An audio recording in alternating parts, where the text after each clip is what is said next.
कबीर, जो अपने दोहों के माध्यम से विश्वविख्यात हुए, बच्चों से लेकर बुजुर्गों तक सबकी जुबान पर कबीर साहिब के दोहे हैं। एक ऐसी शख्सियत जिसको सभी जानना चाहते हैं। आखिर कौन है कबीर?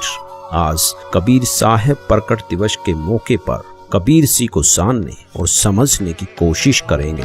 लोगों की अपनी अपनी बौद्धिक, सामाजिक व धार्मिक मान्यताओं के अनुसार कोई कबीर सी को संत मानता है, तो कोई सदगुरु, कोई कवि, कोई सुलाहा, तो कोई परमेश्वर मानता है। जिन्होंने जन्म व मृत्यु की जटिल पहेली को सुलझाया व सदग्रंथों में वर्णित सरल सहज भक्ति को समाज में प्रवेश किया।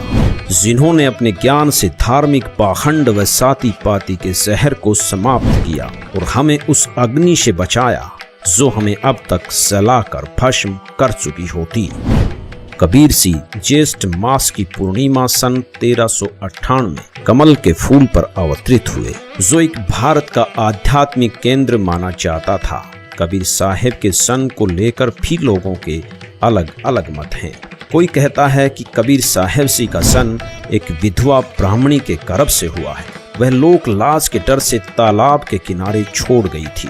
कुछ लोगों का मानना है कि कबीर साहिब सी पालक रूप धारण करके तालाब में उपस्थित कमल के फूल पर प्रकट हुए थे।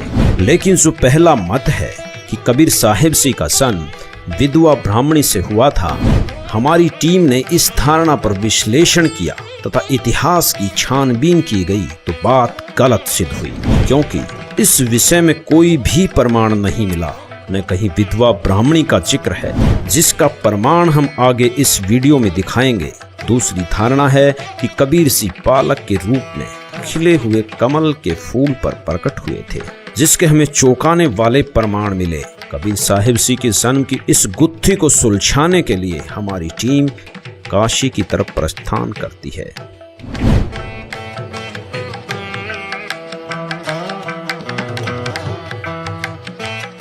बेशक कबीर सी के बारे में अलग अलग लोग अपनी राय अलग अलग रखते हों, लेकिन उन सब का मूल भाव एक ही है कि वो एक महान संत थे, जिन्हें हिंदू और मुसलमान समान रूप से स्वीकार करते थे।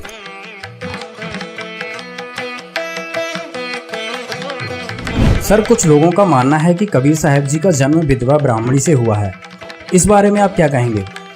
हम लोग बीजक जो पढ़ते हैं तो एक तालाब दिखाया गया, किसी तालाब में उनकी पैदाइश हुआ और वहाँ से नीरू और नीमा लेके इसी मठ में उनको लालन पालन किए, ज्ञान लिए कबीर चौरा से। सर, जो बच्चों का पाठ्यक्रम है उसमें जो कबीर जी का जीवन परिचय आता है, उसमें लिखा हुआ है कि कबीर जी का जन्म विधवा ब्राह्मणी से हुआ है। इस बात में कितनी सच्चाई है? आपसे पहले ही कह चुके हैं कि लोग लिख देते हैं कि दंती है कि विधवा ब्राह्मणी के घर में, लेकिन किसी ने तो देखा नहीं था। यहाँ तो इतिहास तो सब लिख दिए है, लेकिन हम लोग मानने के लिए इसको तैयार नहीं है। लोगों का मानना है कि कबीर जी का जो जन्म हुआ एक विधवा ब्राह्मणी के गर्भ से हुआ। इस बात में कितनी सच्चाई है?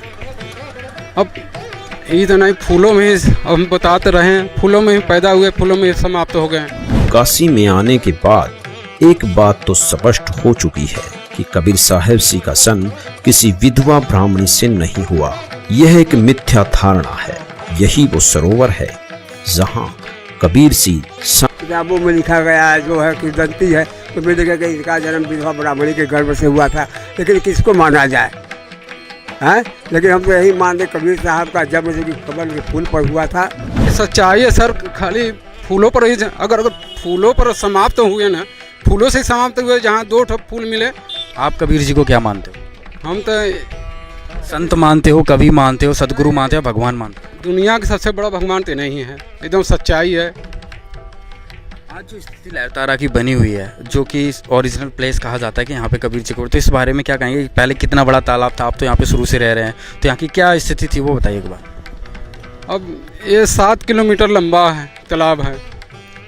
अब सिकुड़ते उड़ते कब्जा होते होते अब एक आधा किलोमीटर बच गया है, 1 किलोमीटर। ये जो लहरतारा ये क्या है सर? सर, ये तो कबीर जी का स्थल है, जो है इसी में पैदाइश हुआ था जी। कबीर जी को एक संत मानते हैं, कवि मानते हैं, भगवान मानते हैं, या फिर एक सद? जी भगवान ही है, कबीर संत है तो फिर बहुत इनका बहुत नाम है, बहुत बाहर से बहुत लोग आते हैं, ऐसी बात तो है नहीं। के लोगों में जो आस्था है कबीर जी को लेकर के, जी बहुत सारे संत तो ऐसे हैं जो उनको भगवान मानते हैं और बहुत ज्यादा प्रचार प्रसार भी करते हैं। वो तो भगवान तो है ही है लेकिन जिस सर। जगह को और कहा जाता है कि उनका जन्म लहरतारा में हुआ था, जो कि वो एक उनको कमल के फूल पे तालाब में पाया गया था। और उसके बाद जब उनकी मृत्यु हुई तो उसमें हिंदू और मुस्लिम जो दो समुदाय थे उनको आपस में वो झगड़े थे कि हमें इनकी बॉडी हमें चाहिए। लेकिन वो अचानक उस जो जब उनकी डेड बॉडी वहाँ थी तो वो अचानक गायब हो जाती है और उसमें सिर्फ एक फूल रहता है, जिससे वो दोनों प्रांत को समझ में आता है कि नहीं, हम एक ही है, ये हमारे भी हैं, ये हिंदू के भी हैं, ये मुस्लिम के भी हैं, सिख के भी हैं, ईसाई के भी हैं। मतलब उनका ये विचारधारा था कि सारे धर्म एक हैं। 2019 का यह दृश्य लहरतारा तालाब की वर्तमान हालत बता रहा है कि यहाँ सरकार द्वारा इसका रख रखाव नहीं किया गया है। वर्तमान में ये सूख चुका है। अब हम उस स्थान की ओर चलते हैं जहाँ पर कबीर साहब के प्रकट होने के और भी साक्ष्य मौजूद हैं।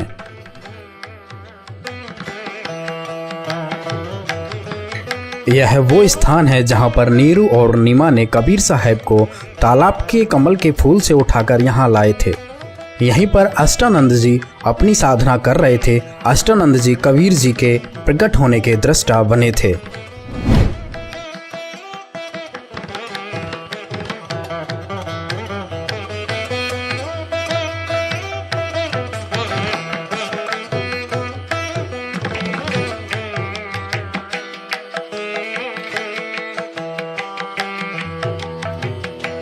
ये जो स्थान आप देख रहे हैं ये लहरतारा तालाब का किनारा है। जैसे कि आपको वहाँ पे तालाब में दिखाया था कबीर जी का वहाँ प्रकट हुआ था और इस किनारे से होते हुए नीरू नीमा कबीर जी को उठाकर लाए थे। और ये हम आपको ले चल रहे हैं जो कबीर साहब के उस समय के प्राचीन मंदिर है जो वीर सिंह बघेल ने बनवाया था।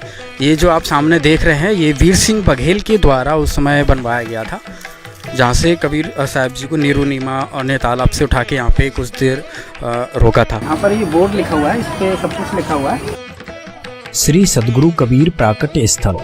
यह वही स्थल है जहाँ पर सदगुरु कबीर साहब जेठ पूर्णिमा विक्रम संवत 1455 सन 1398 में उतरे थे।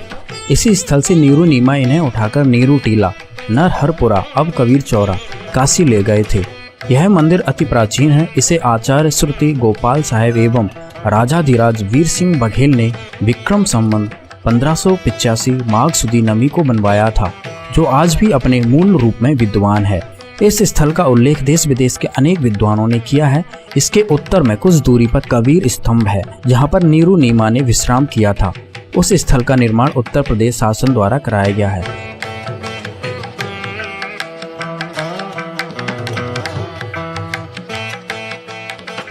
तो यहाँ पर कबीर साहब का प्राकट्य स्थल है और यहीं पर वो आकर उनके माता पिता लाकर यहीं रहते थे। और ये उस समय का प्राचीन मंदिर है जो उस समय भी विद्वान थे। यहाँ पर आश्रम उस समय अष्टानंद करके यहाँ एक ऋषि हुआ करते थे जी, वो इसकी आश्रम है। और ये मंदिर वो प्राचीन है। और ये आप देखेंगे पूरा तालाब है, ये लहरताल, ये गंगा और वर्णा 80 यानी कि ये और लहरतारा के जो तीनों चारों के बीच में जो है वो काशी है। जब लहर गंगा जी अपने पूरे लहर देखते थे बरसात में तो ये पूरे भरा हुआ स्थल होता था। सर, हमारी किताबों में कबीर साहब जी का जीवन परिचय आता है जिसमें लिखा हुआ है कि कबीर जी का जन्म जो विधवा ब्राह्मणी के गर्भ से हुआ है। इस बारे में आप क्या कहेंगे? ये तो सरासर ये ब्राह्मणों के अपने तरह से बनाया, क्योंकि विधवा ब्राह्मणी क्या होते तो उसके खानदान सारी चीज पता होता और वो क्यों छोड़ के जाते उसकी सारी कुल का पता होता और तब वो नीरू नीमा को नहीं मिलते हैं। और क्योंकि ऐसा मान्यता है कबीर जी को प्रगट स्थल प्रगट है, ऐसा मान्यता है। और उनकी लास्ट में भी वही स्थिति है कि कमल के फूल में मिले और लास्ट में भी कमल हो गया, जो उनकी डेड बॉडी नहीं मिला जब काशी छोड़कर उन्होंने मगहर अपना, ऐसा मान्यता था कि मगहर में मरने से गधा होते हैं और काशी में मरने से मुक्ति होते हैं। तो कबीर जी ने उन्होंने इस भ्रम को तोड़ने के लिए काशी छोड़कर मगहर गया और उन्होंने अपने शरीर वहीं छोड़े तो वहाँ भी उनकी डेड बॉडी नहीं मिली, उसकी जगह भी फूल मिले और जो फूल और चादर मिले तो फूल का मंदिर बनाया गया और वहाँ के जो मुसलमान शासक बिजली खां पटा उन्होंने मजार बनाया और वहीं से कुछ फूल लाकर जहाँ कबीर जी रहा करते थे वहाँ पर एक समाधि दिया गया। यहाँ पर ही ये जो अष्टानंद का विवरण आता है कि जब कबीर जी प्रकट हुए थे तो अष्टानंद को एक प्रकाश दिखा था, तो वो अष्टानंद जी यहीं पर बैठे तपस्या कर रहे थे। आज भी उनकी यहाँ पे अष्टानंद की, ये आप सामने देखिए, ये उनकी समाधि बनाई गई है। यहाँ से जो उनसे हम जानेंगे। सर, अष्टानंद के बारे में क्या बताएंगे आप? अष्टानंद जी उस समय जो ऐसा मान्यता थे कबीर जी को देखते थे, वो उसकी एक तरह संरक्षक थे और वो यहाँ पर बैठते थे और बाद में उनकी ये समाधि यहाँ पर दिया गया। उस समय भी ये आश्रम हुआ करते थे। कबीर जी जब प्रकट हुए थे तो उन्होंने आंखों से देखा हुआ था, इस चीज़ का प्रमाण? हाँ जी, उन्होंने देखा था कि कुछ प्रकाश आया, फिर बाद में उनको नीरू नीमा को मिला तब भी पता चला। तो यहाँ पर दोस्तों अभी दिखाया ये अष्टानंद की यहाँ पे समाधि बनी हुई है। तो जो इतिहास में 600 साल पुराना इतिहास है, कोई ज़्यादा लाखों वर्ष पुराना इतिहास नहीं है जिसको ना माना जाए। ये सब एक चीज़ सिद्ध हो गया, ग्राउंड रिपोर्ट आपको दिखाई, इस पे स्पष्ट हो गया कि कबीर जी सशरीर प्रकट हुए थे। यहाँ के जो लोग हैं इनको मूल जानकारी है कि कबीर जी का किसी भी माता पिता से उनका जन्म नहीं हुआ था, वो सशरीर प्रकट हुए थे। तालाब से किनारे से यहाँ पे नीरू नीमा लेके आए थे। उनकी यादगार में यहाँ पे वीर सिंह बघेल ने यह यादगार बनाई और इसी स्थान पर यहाँ पर अष्टानंद, जब कबीर जी का प्रकट हुआ, जब आसमान से प्रकाश का गोला एक आया तो अष्टानंद ने देखा था, तो यहाँ पे अष्टानंद की एक समाधि बनी हुई है। कुछ लोग उनके जन्म को किसी विधवा ब्राह्मणी से उत्पन्न बताते हैं, लेकिन कबीर सिंह ने खुद ही अपने जन्म के विषय में बतलाया है।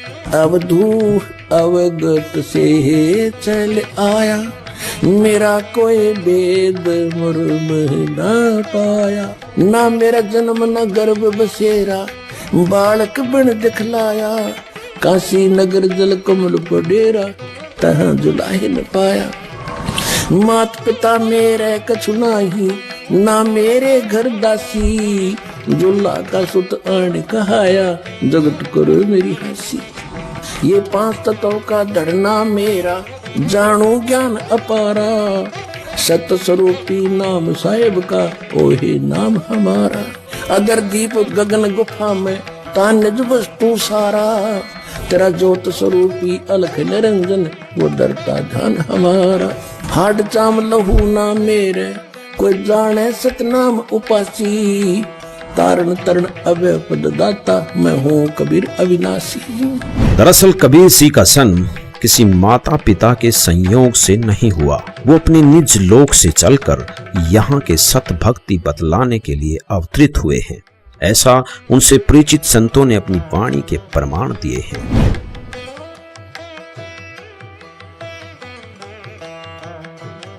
वास्तविकता यह है कि वेदों में परमात्मा की 100 लीलाएं लिखी गई हैं, वो सभी कबीर सिंह ने की हैं। इस तालाब के कमल के फूल से नीरू नीमा नामक जुल्हा दंपत्ति उन्हें उठाकर अपने घर ले गए और इस कारण कबीर सिंह भी जुल्हा कहलाए।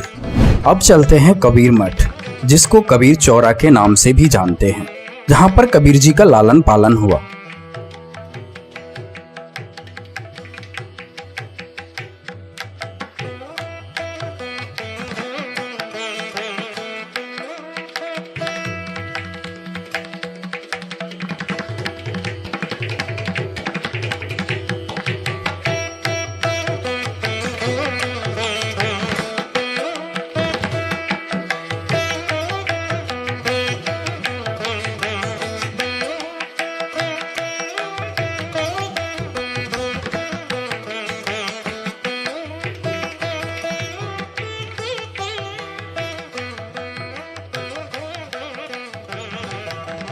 कबीर जी लगभग कबीर मठ में 115 वर्ष रहे।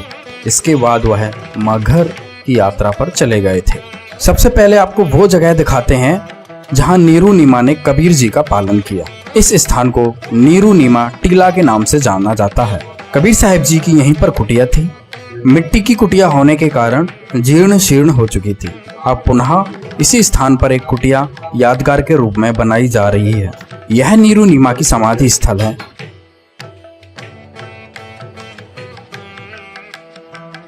ये कबीर साहब जी का 600 साल पुराना कुआं है। इसमें अभी भी मीठा जल है। आने जाने वाले लोग यहाँ पर इस कुएं के पानी से अपनी प्यास बुझाते हैं। ये इतिहास की वो यादें हैं जिनको कभी मिटाया या भुलाया नहीं जा सकता।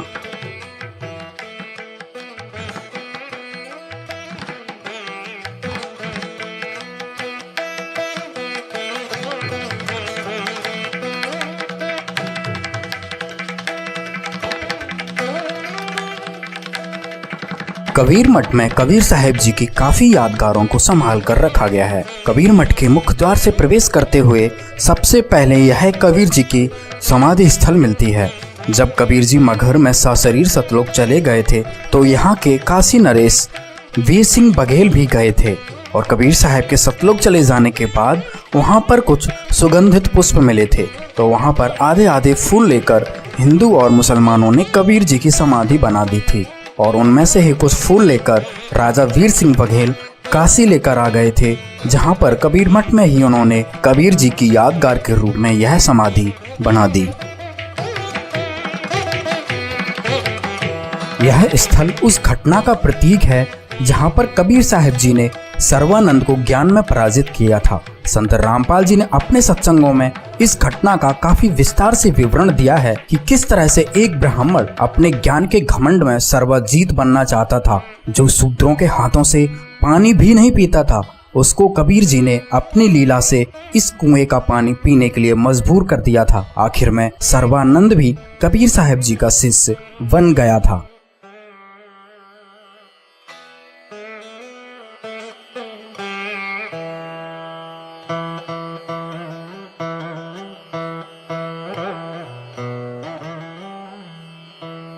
कबीर साहब जी की ये वो वस्तुएं हैं जिन्हें कबीर साहब जी स्वयं उपयोग करते थे।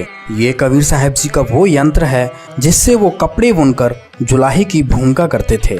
और यह गोरखनाथ वाला वही त्रिशूल है जिसमें एक बार कबीर साहब जी और गोरखनाथ जी की ज्ञान गोष्ठी होती है, जिसमें गोरखनाथ जी इस त्रिशूल के ऊपर बैठ जाते हैं तो कबीर साहब जी अपनी शक्ति को दिखाते हुए कपड़े बुनने वाले धागे को ऊपर फेंकते हैं और उस धागे के ऊपर जाकर बैठ जाते हैं। कबीर जी कौन है? कबीर जी पूर्ण परमात्मा हैं और कबीर जी यहाँ 120 वर्ष रह के चले गए। उन्होंने बहुत सारी लीलाएं करी हैं, अनेक लोगों को जिंदा किया है। शेख तकी की मरी हुई लड़की को कब्र से निकाल के जिंदा किया है। उनकी बहुत सारी लीलाएं हैं, हर ग्रंथ में प्रमाण है उनका, वेदों में प्रमाण है, गीता जी में प्रमाण है, हर जगह लिखा हुआ है। वो पूर्ण परमात्मा है। वो सत्पुरुष थे, महापुरुष थे और ऐसा महापुरुष थे जो कि लोगों को एक संजीवनी का काम करते थे। कबीर जी के बारे में लोग ये मानते हैं कि वो एक अच्छे संत थे, कवि थे। यहाँ तक कि कबीर पंथ के साधु ही उन्हें कहते हैं कि वो सदगुरु थे। लेकिन भगवान मानने वालों ने हमने कबीर पंथ में ही देखा है कि बहुत सारे कम लोग ऐसे हैं जो कबीर जी को भगवान के तौर पर देखते हैं। आपकी अगर बात करें तो आप कबीर जी को किस रूप में देखते हैं? देखिए, कबीर जी तो हमारे तो भगवान हैं ही, क्योंकि वो तो एक अच्छे पथ प्रदर्शक है। तो मेरे लिए तो भगवान ही, जो अच्छा काम करता है वही भगवान है। एक उनको कबीर की जो है वो तो बहुत अद्भुत संत हुए समाज के लिए ना, तो वो जिस रूप में जो माने, लेकिन हम जो खास कर मानते हैं वो परम सदगुरु थे। उनके द्वारा हम जीवित हैं, उनके द्वारा लोग जीवित रहते हैं, अच्छे ज्ञानी बनते हैं, अच्छे आदमी बनते हैं। इसलिए मेरे लिए वो परमात्मा। 5 वर्ष की छोटी आयु में उन्होंने उस समय के तथाकथित विद्वानों को परास्त किया, लेकिन समाज में अशिक्षा के कारण उनकी प्रभुता बनी रही, क्योंकि कबीर जी उस समय जुल्हा जाति में थे। उन्हें पढ़ने का अधिकार न होने के कारण लोग उनकी बात पर विश्वास नहीं कर पाए, बल्कि उनके सत्य वचनों के कारण उनके घोर विरोधी बन गए। लेकिन रामानंद जी जैसे कुछ पुण्यकर्मी प्राणियों ने उनके मार्ग को स्वीकार किया, जिन्होंने कबीर जी के कहने से गुरु परंपरा बनाए रखने के लिए उनके गुरु की भूमिका की। कबीर साहब जी की रामानंद जी से पहली मुलाकात काशी में ही पंचगंगा घाट पर होती है। कबीर मठ से अब चलते हैं पंचगंगा घाट की ओर।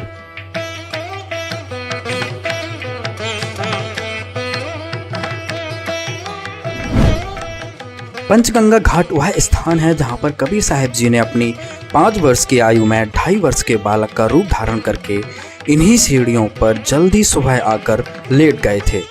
रामानंद जी की कुटिया यहीं ऊपर कुछ दूरी पर थी। जब रामानंद जी नीचे की तरफ आए तो उनका पैर कबीर साहब जी पर पड़ गया। कबीर साहब जी ने रोने की लीला की।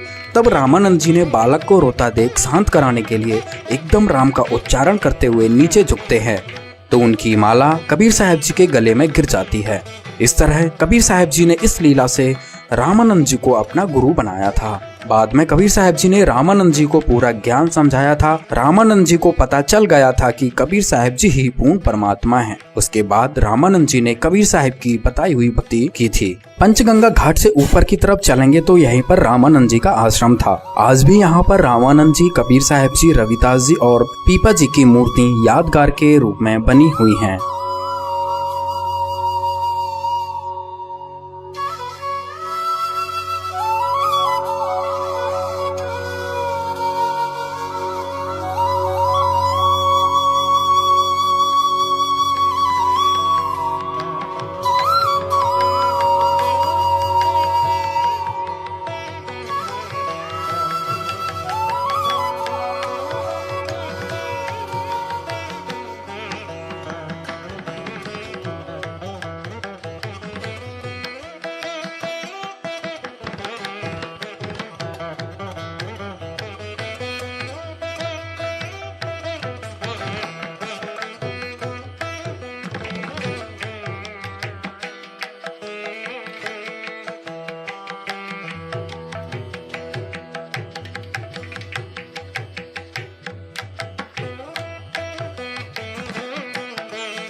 कबीर साहब के जो गुरु थे रामानंद जी पंचगंगा घाट में रहते थे। कबीर साहब रामानंद जी के शिष्य तो जरूर हुए।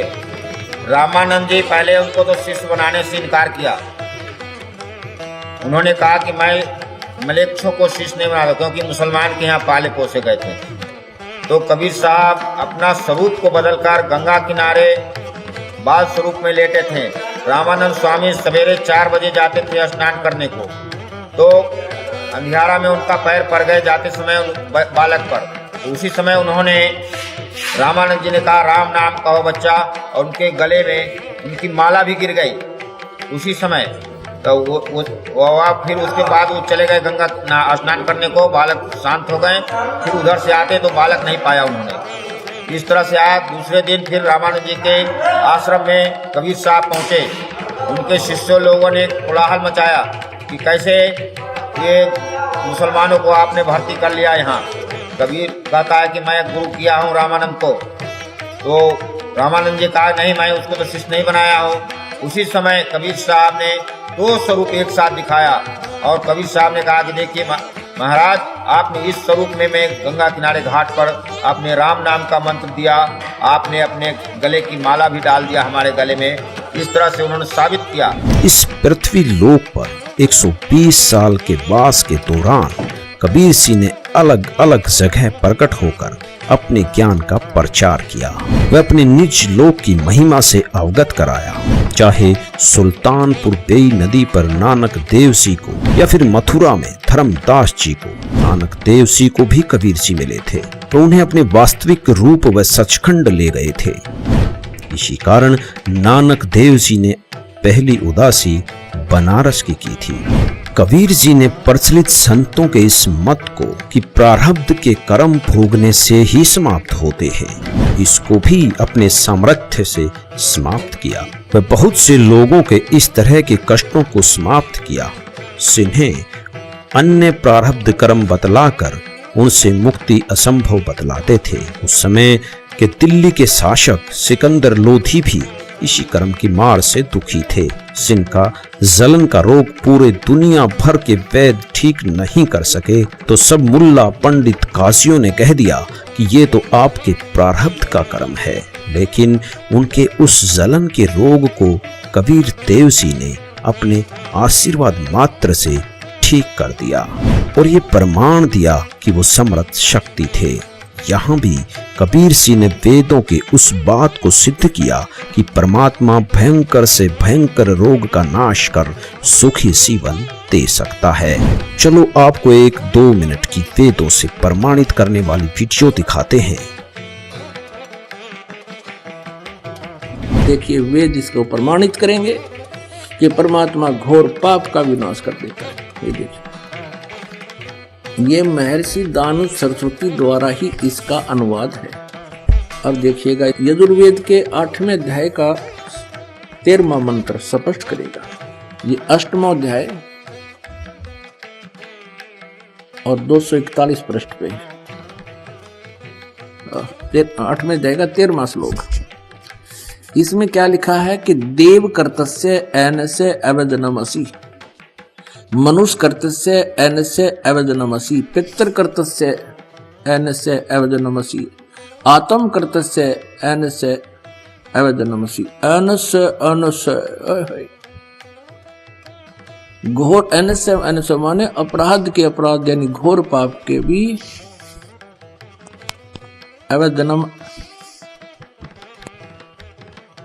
अब आपको इसका यहां दिखाते हैं 242 पृष्ठ पर इन्हीं का अनुवाद किया हुआ। ये 242 पृष्ठ पे। हे सबके उपकार करने वाले मित्र आप। अब यहां इसने मित्र शब्द प्रयोग कर लिया, यहां परमेश्वर ना लिखा, क्योंकि इसको पता था वेदों को पढ़ने वाला मुझ पर पूरा विश्वास करेगा, और मैंने यहाँ लिख दिया मित्र, तो वो ये समझेगा कि मित्र के बारे में लिखा है, भगवान के बारे में नहीं, इसलिए इसको पढ़ पढ़ा कर आगे चल पड़ेगा। आप दान देने वाले के अपराध के अवजनम, एनस्य माने अपराध के, अवजनम माने विनाश करने वाले, असी माने हो। मनुष्य कर्तस्य, साधारण मनुष्यों के किए हुए, एनस्य माने अपराध के, अवजनम माने विनाश करने वाले हो। पितृ कर्तस्य, पिता के किए हुए, एनस्य माने अपराध, ये अपराध ही लिखना चाहिए था, विरोधासन लिखा है। अच्छी प्रकार हरने वाले हो, नाश करने वाले हो।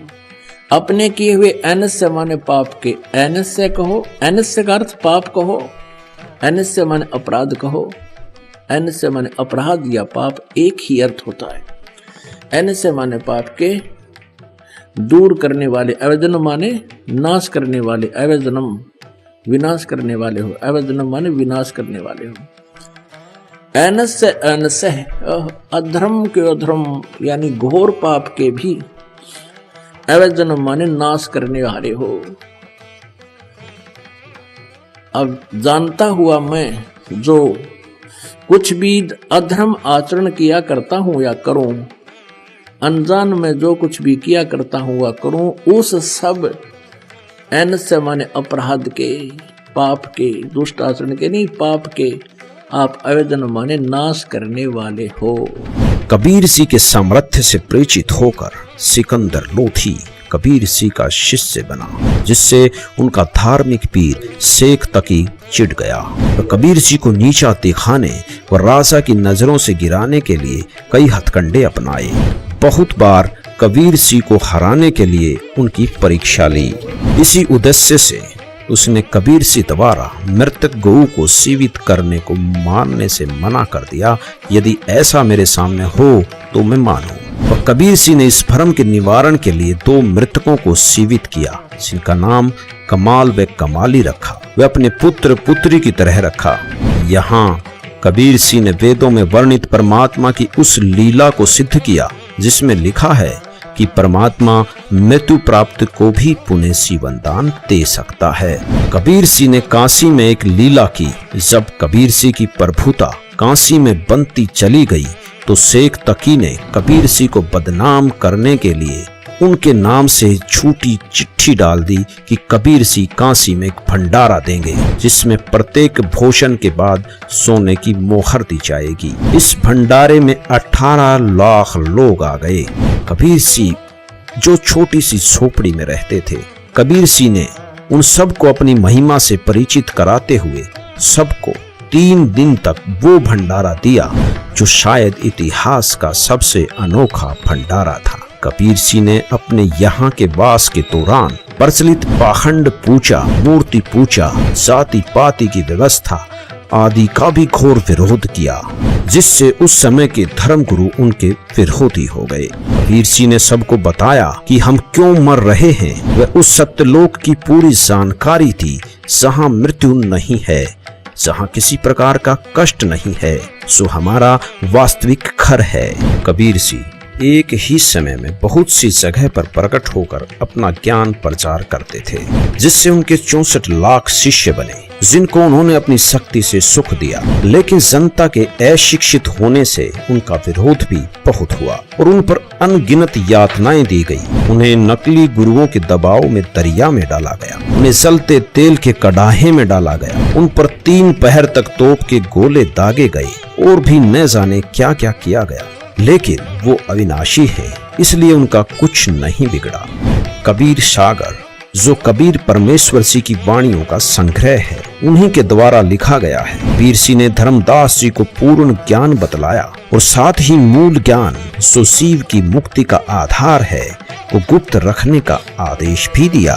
जिस समय कबीर सिंह प्रकट हुए, उस समय के पंडितों ने ये भ्रमणा फैला रखी थी कि काशी में मरने वाले की मुक्ति होती है, सबकी मगहर में मरने वाले गधे की योनि प्राप्त करते हैं। कबीर सिंह ने इस भ्रम का नाश करने के लिए काशी शहर को छोड़कर मगहर में गए।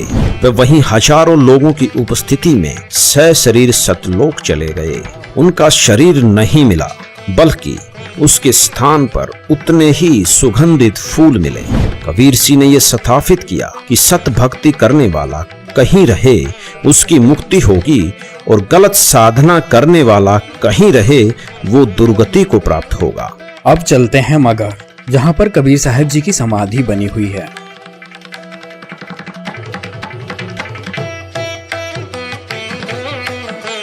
यह समाधि स्थल का मुख्य द्वार है। यहाँ से गुजरते हुए समाधि स्थल पर पहुँचते हैं। मगहर शहर हिंदू मुस्लिम एकता के लिए भी जाना जाता है। कहा जाता है कि यहाँ कबीर जी के ज्ञान से प्रभावित होकर हिंदू मुस्लिम आपस में भाई भाई की तरह रहते हैं।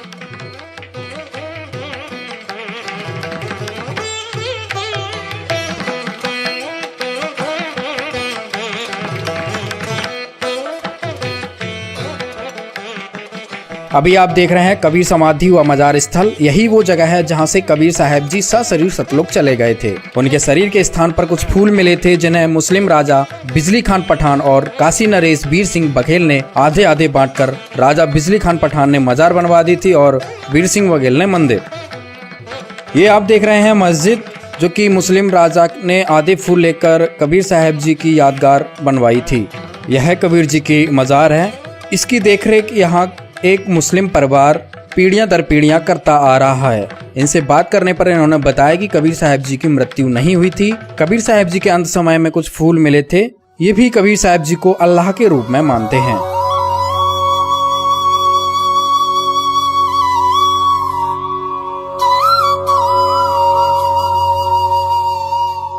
अब चलते हैं मंदिर की तरफ। ये आप सामने देख रहे हैं, ये हिंदू राजा के द्वारा बनाई गई कबीर साहब की समाधि है। कबीर साहब जी की यहीं पर कुटिया थी। इसी कुटिया के बाहर हिंदू मुस्लिम हजारों की संख्या में खड़े थे। कबीर जी के शरीर को लेकर अपने अपने धर्म की मान्यताओं के अनुसार उनका अंतिम संस्कार करना चाहते थे। इसी बात को लेकर लड़ने के लिए वो तैयार हो गए थे। कबीर साहब ने फिर दोनों राजाओं को समझाया था। अंत में कबीर साहब ने कहा था, आप लोगों को हमारा शरीर नहीं मिलेगा, जो भी वस्तु मिले उसको आधा आधा कर लेना। कबीर साहब जी इसी स्थान से सशरीर सतलोक चले गए थे। कबीर साहब के आदेश अनुसार दोनों राजाओं ने अपनी अपनी धार्मिक मान्यताओं के अनुसार उन फूलों की समाधि बनवा दी।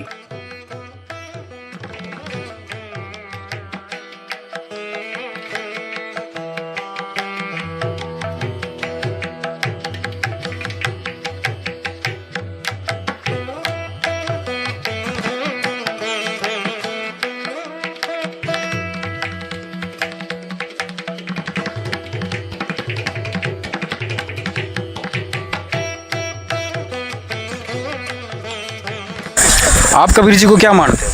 कबीर जी को परमात्मा मानते हैं, भगवान का स्वरूप मांगते हैं और भगवान ही है वे। किस आधार से कह सकते हो कबीर जी भगवान है? कबीर जी की यानी को लीलाएं हैं, उनके जीवन चरित्र में पढ़ के देख लो आप, वेदों में प्रमाण, गीता में, गुरु ग्रंथ साहिब में, हर जगह प्रमाण है कि वो भगवान है।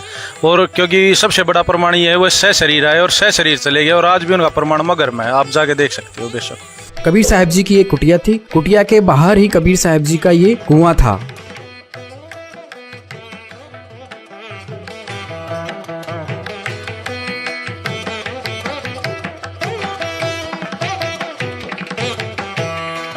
कबीर साहब जी के चमत्कारों में से एक लीला और मगहर में देखने को मिलती है। कबीर साहब जी की समाधि स्थल के पीछे एक आमी नदी बहती है। आमी नदी के विषय में कहा जाता है कि यह शिव जी के श्राप देने से सूख जाती है। जब कबीर जी यहाँ आते हैं तो लोगों की प्रार्थना करने पर कबीर जी ने अपनी शक्ति से पुनः इस नदी को जीवित किया था, अर्थात पुनः बहा दिया था। तब से लेकर आज तक इस नदी का पानी कभी नहीं सूखता है, जो आज हम अपनी आंखों से देख सकते हैं।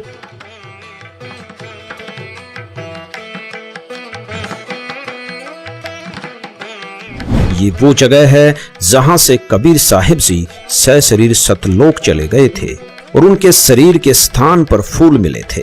कबीर साहिब जी द्वारा दी गई मानवता की शिक्षा को सिरोधार्य करके हिंदू और मुसलमानों से उन फूलों को आधा आधा बांट लिया। यहाँ हिंदुओं ने यादगार के रूप में मंदिर बनवा दिया और मुसलमानों ने ये मस्जिद। काशी और मगहर की यात्रा के बाद तथा इतिहास के प्रमाणों को देखते हुए स्पष्ट हो जाता है कि कबीर साहिब जी का न जन्म हुआ और न ही मृत्यु। सह शरीर सतलोक से आए थे और सह शरीर सतलोक चले गए। हाँ, यहाँ एक खास बात और, जब पुत्र मोह के कारण धर्मदास जी व्याकुल हो उठे कि मूल ज्ञान के बिना मुक्ति नहीं और कबीर परमेश्वर जी ने मूल ज्ञान को गुप्त रखने का आदेश दे दिया, तो मेरे वंशज कैसे मुक्त होंगे। उनकी उसी शंका का समाधान करते हुए कबीर परमेश्वर जी ने कहा कि धर्मदास मेरे नाम से 12 पंथ काल चलाएगा। उसी 12वें पंथ गरीबदास जी के पंथ में मैं खुद चल कर आऊंगा और पूरे विश्व को सत्य ज्ञान बतलाऊंगा। 12वां पंथ गरीबदास जी का है और उसी पंथ में आज कबीर जी के अवतार संत रामपाल जी महाराज अवतरित हैं, जो पूरे विश्व के तारणहार हैं। इस संदर्भ में आपको कबीर सागर से प्रमाण दिखाता एक वीडियो दिखाते हैं। वो 12 पंथ कौन कौन से हैं और परमात्मा 12वें पंथ में स्वयं चलकर आएंगे, ये कबीर परमेश्वर ने स्वयं कहा है अपनी सच्चिदानंद घन ब्रह्म की वाणी में, कबीर वाणी में। ये देखिएगा, कबीर सागर संपूर्ण 11 भाग खेमरा श्री कृष्णदास प्रकाशन बंबई से प्रकाशित है। ये है कबीर वाणी 136 पृष्ठ पे। यहाँ लिखा है कि 12 पंथ काल फुरमाना और भूले जीव न जावे ठिकाना। इन 12 पंथों में काल का ही फुरमान है और इसमें भटके हुए भूले हुए प्राणी कभी भी सतलोक नहीं जा सकते। कौन कौन से? ये तो है कबीर वाणी में 136 पृष्ठ पे। अब देखो यहाँ पर कबीर चरित्र बोध में, ये है कबीर चरित्र बोध बोध सागर और ये है 1871 पृष्ठ। और यहाँ देखते हैं बोध सागर, ये 1870 पर कबीर साहब के पंथों का वृंतांत। नारायण दास जी का पंथ, ये इन्होंने गलत लिखा है, नारायण दास नहीं है, ये चूड़ामणि जी का पंथ है। आगे दिखाएंगे दूसरे स्थान पर वो सही लिखा है। दूसरा याज्ञोदास जी का पंथ, ये याज्ञोदास जी का पंथ। और तीसरा है सूरत गोपाल। चौथा है मूल निरंजन का पंथ। पांचवा टकसारी पंथ। छठा भगवान दास जी का पंथ। सातवां सतनामी पंथ और 8वां कमालीय पंथ, कमाली का पंथ। और 9वां राम कबीर पंथ। 10वां प्रेम धाम की वाणी पंथ और 11वां जीवा पंथ और 12वां गरीबदास पंथ। अब इन्हीं 12 पंथों का फिर यहाँ कबीर वाणी में, ये कबीर चरित्र बोध में आपने देखा बोध सागर में, और ये भी बोध सागर है और ये कबीर वाणी है 136 पृष्ठ पर। यहाँ लिखा है 12 पंथ चलो सो भेद, द्वादश पंथ काल फुरमाना, भूले जीव न जाओ ठिकाना। ताते आगम कही हम राखा, वंश हमारा चूड़ामणि शाखा। प्रथम जग में जागो भरमावे, ये दूसरा होना चाहिए था। प्रथम तो ये चूड़ामणि है, यहाँ इन्होंने गलत अपनी तरफ से मिलावट कर दी कबीर पंथियों ने। ये लिखा है, ये बोध सागर 1870 पृष्ठ पर, ये कबीर चरित्र बोध में।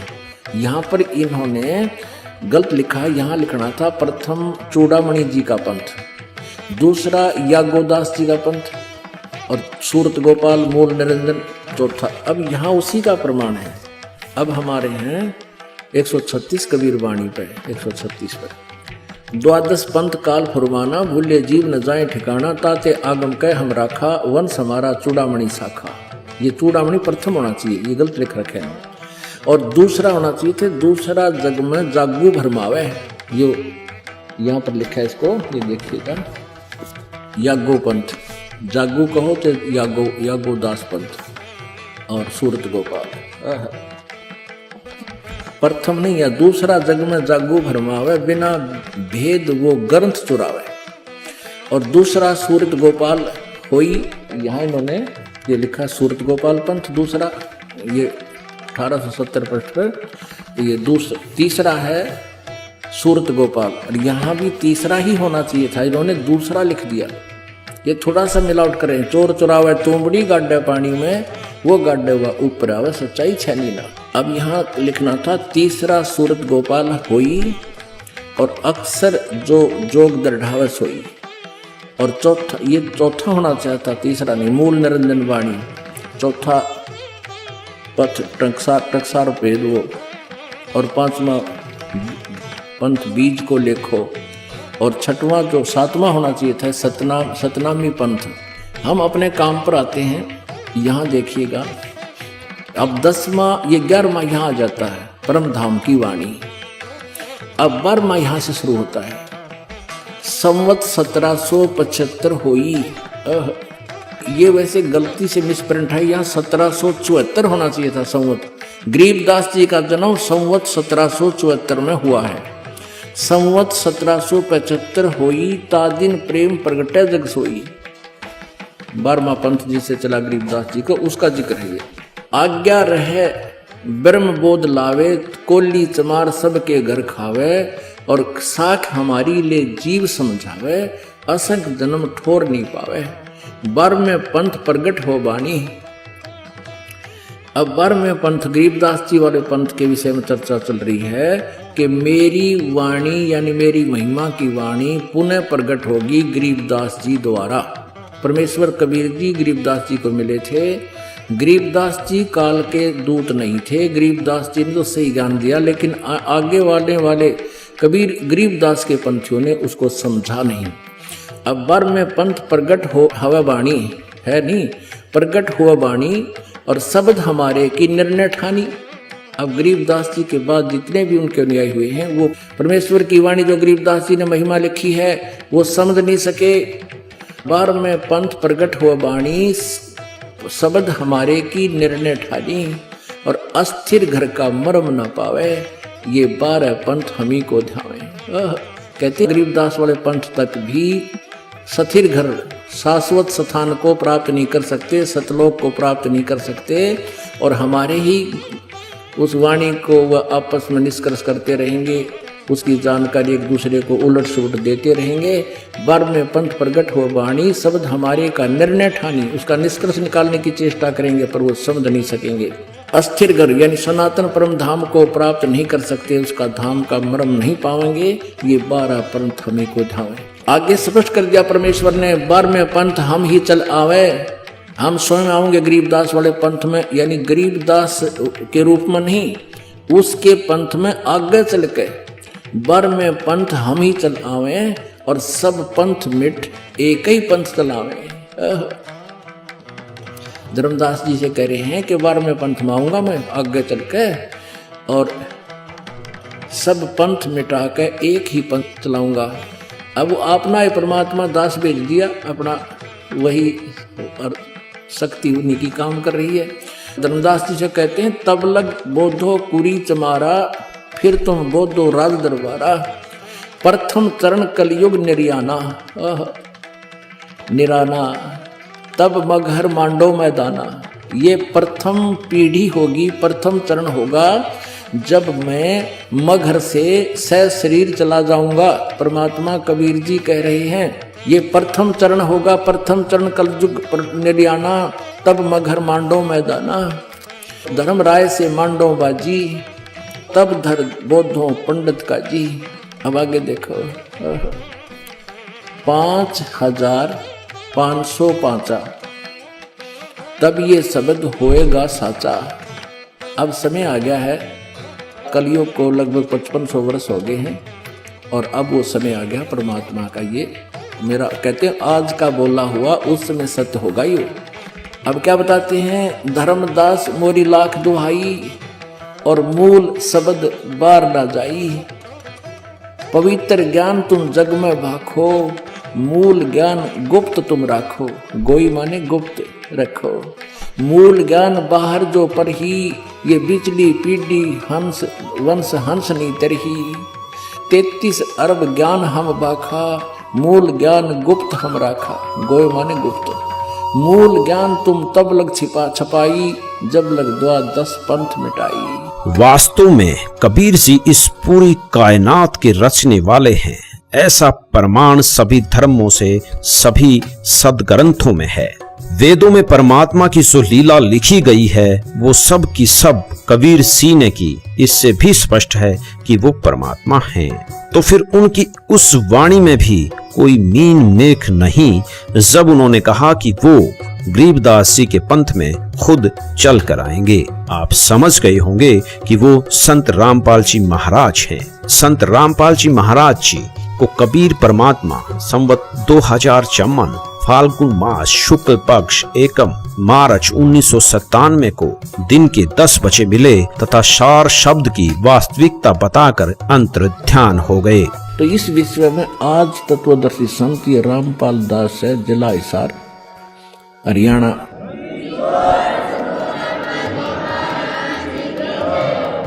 अब किसी का भ्रम ना रहना चाहिए। देखो, एक 1000 का नोट है, उस पर लिखा है कि मैं धारक को 1000 रुपये देने का वायदा करता हूँ। दास पे लिखा नहीं है, दास बोल सकता है कि मैं उपासक को सर्व सुख और पूरा कंप्लीट मोक्ष देने का वायदा करता हूँ जब नियम रहोगे तो।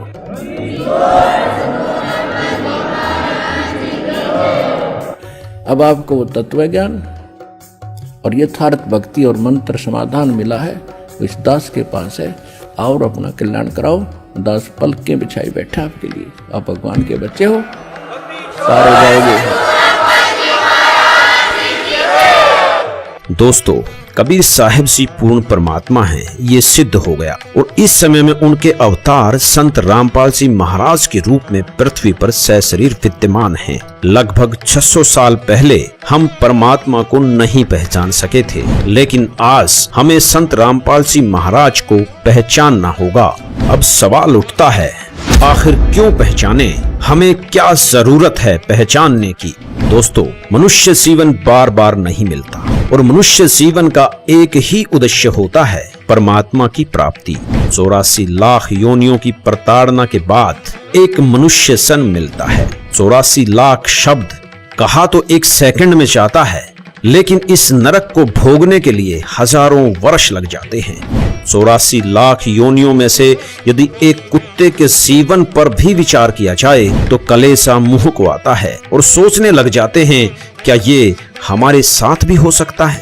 बिल्कुल हो सकता है दोस्तों। इसलिए हमें संत रामपाल जी की जरूरत है। यदि हम संत रामपाल जी से नाम दीक्षा लेकर भक्ति करेंगे तो 84 लाख योनियों से तो पीछा छूटेगा ही और साथ में हम सतलोक की प्राप्ति करेंगे, जहां जाने के बाद जीवात्मा वापस जन्म मरण में नहीं आती। संत रामपाल जी महाराज पिछले 3 दशकों से इसीलिए संघर्ष कर रहे हैं ताकि इस पृथ्वी पर मौजूद सभी जीवात्माओं का कल्याण हो सके। धन्यवाद। कबीर मनुष्य जन्म दुर्लभ है, मिले न बारंबार, तरवर से पत्ता टूट गया, बहुर न लगता डार। संत रामपाल जी महाराज अपने सत्संगों के माध्यम से बताते हैं कि 84 लाख योनियों की भयंकर यातनाओं के बाद एक मनुष्य जन्म मिलता है, जिसका सिर्फ एक ही उद्देश्य है कि पूर्ण गुरु से नाम दीक्षा लेकर भक्ति करना, जिससे हमारा जन्म मृत्यु का दीर्घ रोग समाप्त हो जाता है। वर्तमान समय में पूरी पृथ्वी पर पूर्ण व आधिकारिक गुरु संत रामपाल जी महाराज ही हैं और विश्व कल्याण के कार्य में लगे हुए हैं। अतः सभी से निवेदन है कि संत रामपाल जी महाराज से नाम दीक्षा लेकर अपना जीवन सफल बनाएं।